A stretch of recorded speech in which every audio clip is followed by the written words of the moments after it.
In the days when Ahab reigned over Israel, the land had become a field of apostasy and betrayal against the Lord. The name of Yahweh, once exalted among the people, had been eclipsed by the profane altars raised in honor of Baal. Jezebel, the foreign queen, had inflamed the hearts of the people with her pagan practices, and the priests of the true God were persecuted and killed. Idolatry consumed the nation like a devouring fire, and God's justice could not be delayed. Then Elijah the Tishbite emerged like thunder in the midst of the storm, sent by the Lord himself to proclaim the judgment that would befall Israel. With firm steps, he entered the gates of the royal palace and confronted Ahab without fear. His voice resounded like a heavenly decree. "As surely as the Lord, the God of Israel, lives before whom I stand, in these years there will be neither dew nor rain, except according to my word." And before the king's fury could reach him, Elijah disappeared like the wind, guided by the Spirit of the Most High. The sky closed over the earth like bronze, and days turned into weeks, weeks into months, and months into years without rain. The ground cracked under the weight of the drought, the fields withered, and the rivers turned into barren beds of dust and stone. The cattle perished, and the people's cries ascended to the heavens, but not a drop fell to relieve the thirsty land. Where was Baal, the god of rains and fertility? The priests cried out, offered sacrifices, and chanted songs in despair, but the skies remained silent. He who Israel had rejected had sealed the sources of water, and all of creation trembled under the discipline of the Lord. Ahab, consumed by hatred, ordered the search for the prophet in every village, city, and mountain.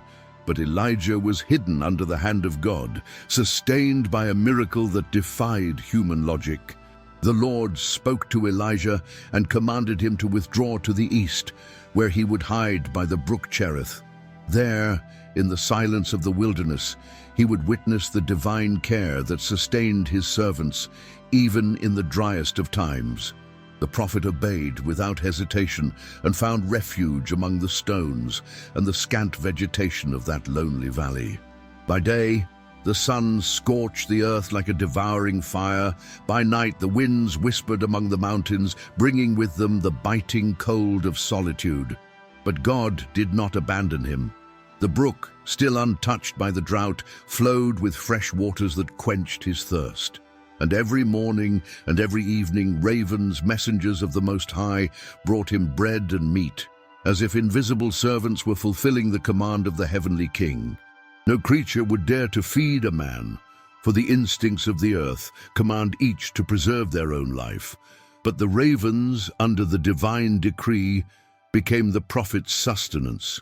In his solitude, Elijah learned that the God of Israel did not depend on fertile fields or abundant harvests to provide for his own. He was the Lord of the impossible, the one who satisfied his own in the desert. But the days advanced, and the drought continued mercilessly. With each rising sun, the land grew harder, and the shadow of God's judgments deepened over Israel. Then the brook Cherith began to dry up, and Elijah saw the water dwindling before his eyes.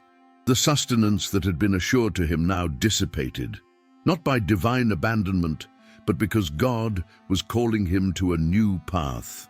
The Lord spoke to him again, ordering him to leave that land and proceed to Zarephath in the region of Sidon. It was a dangerous journey, for Sidon was the heart of the worship of Baal, the native land of Jezebel, where the enemy's eyes might be upon him. But it was there that God promised to provide him with new sustenance, not through a king or powerful men, but through a poor widow, someone whose destiny seemed sealed by misery. Elijah did not question. If the ravens had been used to sustain him, why could not the Lord choose a Gentile widow to perform another miracle? Thus, under the command of the Most High, he left the solitude of the desert and walked toward the foreign city, where a new test of faith awaited him. Upon arriving at the gates of Zarephath, Elijah found a woman bowed by exhaustion, gathering sticks under the relentless sun. Her face bore the marks of hunger and despair, and her clothes, worn by time, denoted the misery that had befallen the land. The prophet approached and, with the certainty that only the voice of God can grant, asked her for a little water and a piece of bread. The woman, surprised, looked at the stranger and replied in a weak voice, "As surely as the Lord your God lives, I have no bread. There is only a handful of flour in the jar and a little oil in the jug. Now I'm gathering 2 sticks to prepare a last meal for me and my son, and then we shall die." Her response was a true portrait of the devastation caused by the drought. But Elijah, laden with divine authority, looked into the woman's eyes and ordered her something impossible. "Make first for me a small cake and bring it to me, then you shall make one for yourself and your son. For thus says the Lord, the flour in the jar shall not be used up, nor shall the oil in the jug run dry until the day the Lord sends rain on the earth." Faced with the unexpected command, the widow hesitated. How could she give the little that remained to a foreigner? How could she trust the promise of a God who was not her own? Yet something in that man's voice carried the weight of truth. Perhaps it was the despair that moved her, or a glimpse of hope in the impossible. But she obeyed. She prepared the bread and brought it to the prophet before feeding herself or her son. And when she returned to her home, she saw the miracle manifest before her eyes. The flour remained in the jar. The oil persisted in the jug. The next day, the same happened, and so it was in the days that followed. God, the Lord of Israel, sustained that household in the midst of hunger, defying the laws of nature and proving that sustenance does not come from the land, but from the hand of the one who rules over all. The widow, who before had merely survived, now witnessed the living God act in her own home. Days passed, and the widow's house, once marked by scarcity, became a refuge sustained by divine providence. However, the joy was short-lived, for a new blow befell that family. Her only son, the reason for her struggle and hope, suddenly fell ill. The fever's heat consumed his fragile flesh, and his breathing became as scarce as a thread of life about to snap. The woman, who had experienced the miracle of provision, now saw the shadow of death hover over her home. In her anguish, she turned against Elijah, her voice choked with pain and accusation. "What do I have to do with you, O man of God? Have you come to remind me of my sin and to kill my son?" The weight of guilt and despair fell upon her like an unbearable burden. But Elijah did not hesitate. Taking the lifeless body of the child in his arms, he ascended to an upper room, away from the desperate gaze of the mother. There, alone before God, he threw himself upon the boy and cried out fervently, "O Lord my God, I implore you, let the soul of this child return to him." 3 times Elijah laid himself upon the inert body, and 3 times he raised his voice to the heavens. Could the one who had sealed the skies also restore life? The silence prevailed for an instant that seemed to last an eternity. But then something happened. The boy's chest, once unmoving, rose with a sudden sigh. Color returned to his skin, and his eyes, once dimmed, opened once again. The Lord had heard his prophet's prayer and brought back the one who had been taken by death. Elijah descended the stairs carrying the living child, and upon handing him over to his mother, disbelief gave way to awe and reverence. Tears of astonishment streamed down the widow's face as her voice trembled. "Now I know that you are a man of God, and that the word of the Lord in your mouth is truth." That moment was not merely the resurrection of a son, but the revelation of the absolute power of the God of Israel over life and death. 3 years passed, and the land remained under the weight of the drought. Famine spread like a silent plague, consuming entire cities, reducing kings to impotent men, and even causing Ahab to bow under the crisis. But God's judgment was not eternal, and the time of restoration had come. The Lord spoke to Elijah and ordered him to present himself once again before the king to announce the end of the calamity. The obedient prophet, as before, left his hiding place and confronted Ahab with words that resounded like thunder. "Gather on Mount Carmel, you and the prophets of Baal, and let us see who is the true God." Ahab, with no alternatives, summoned the 450 prophets of Baal and the 400 of Asherah, and before all the people of Israel, the challenge was set. 2 altars would be prepared, one for the Lord and another for Baal. No fire was to be lit. "The God who answers with fire, he is God," declared Elijah, and the crowd, thirsty for a sign, agreed. The prophets of Baal cried out, danced, and cut themselves with blades until their blood flowed, but the heavens remained mute. No lightning struck, no flame appeared. Then Elijah approached his altar, rebuilt it with 12 stones, poured over it 3 times the precious water of the parched land, and lifted his eyes to the sky. "O Lord, God of Abraham, Isaac, and Israel, make known today that you are God in Israel, and that I am your servant." The moment his prayer ended, a voracious fire descended from the heavens like a storm of glory. The flames consumed the wood, the sacrifice, the stones, and even the water that trickled around the altar. The fire of God left no doubt.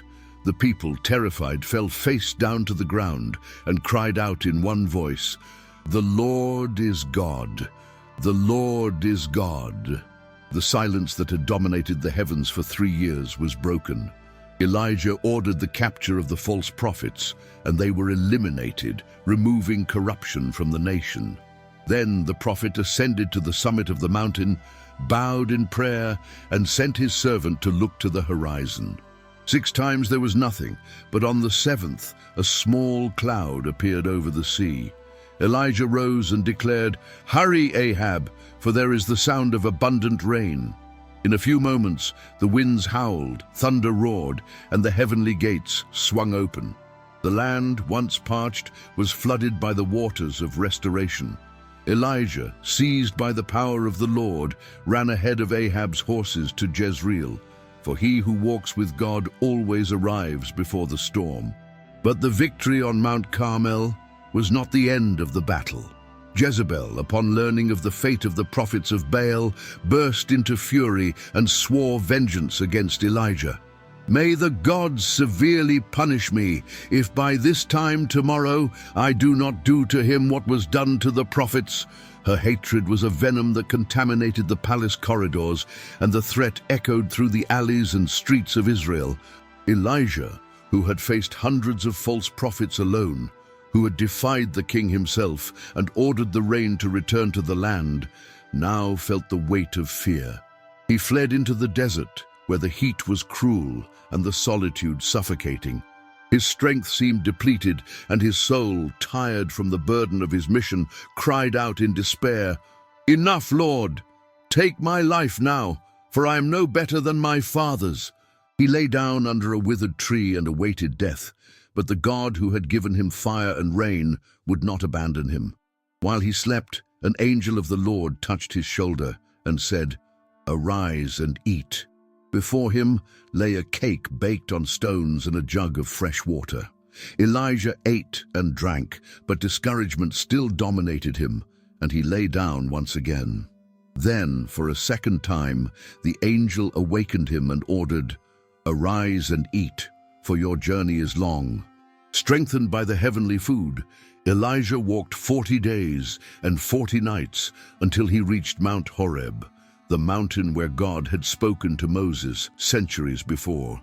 There, in the refuge of a cave, the Lord directed a question that pierced his soul.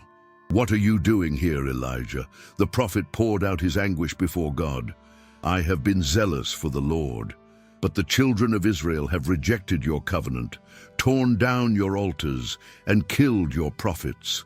I alone have remained, and they seek to take my life."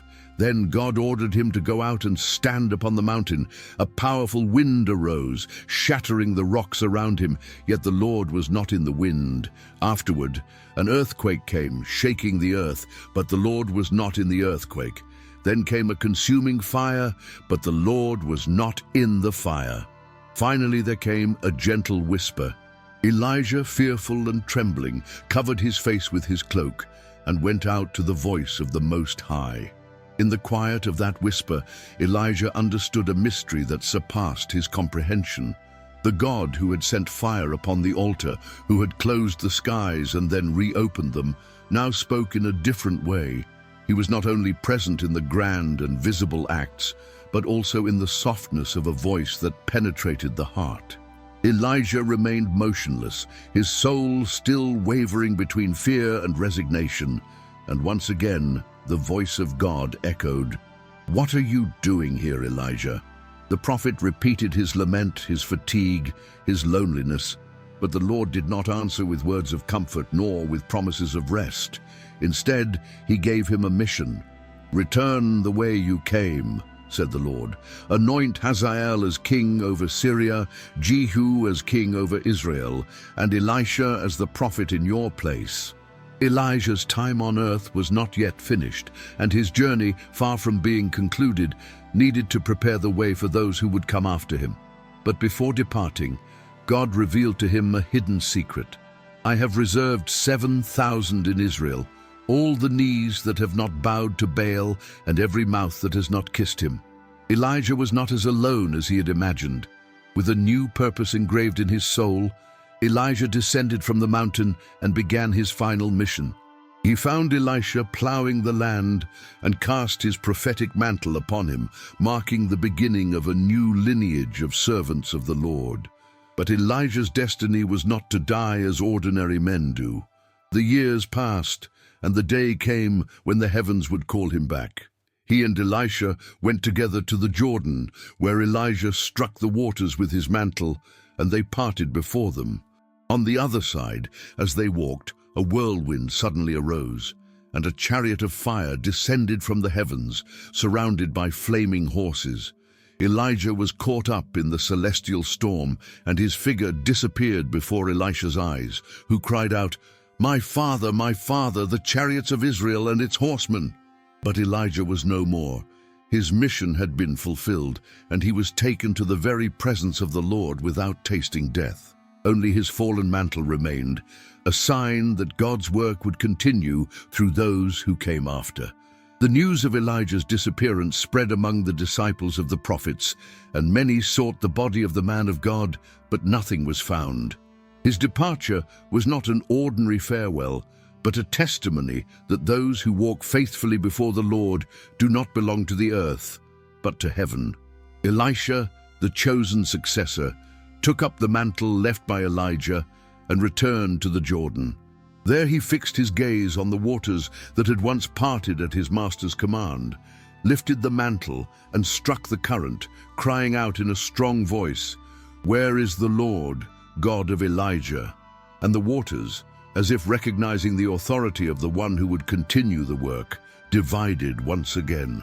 The spirit that had rested upon Elijah now rested upon Elisha, and the sons of the prophets witnessed that the call of the Most High would never be interrupted.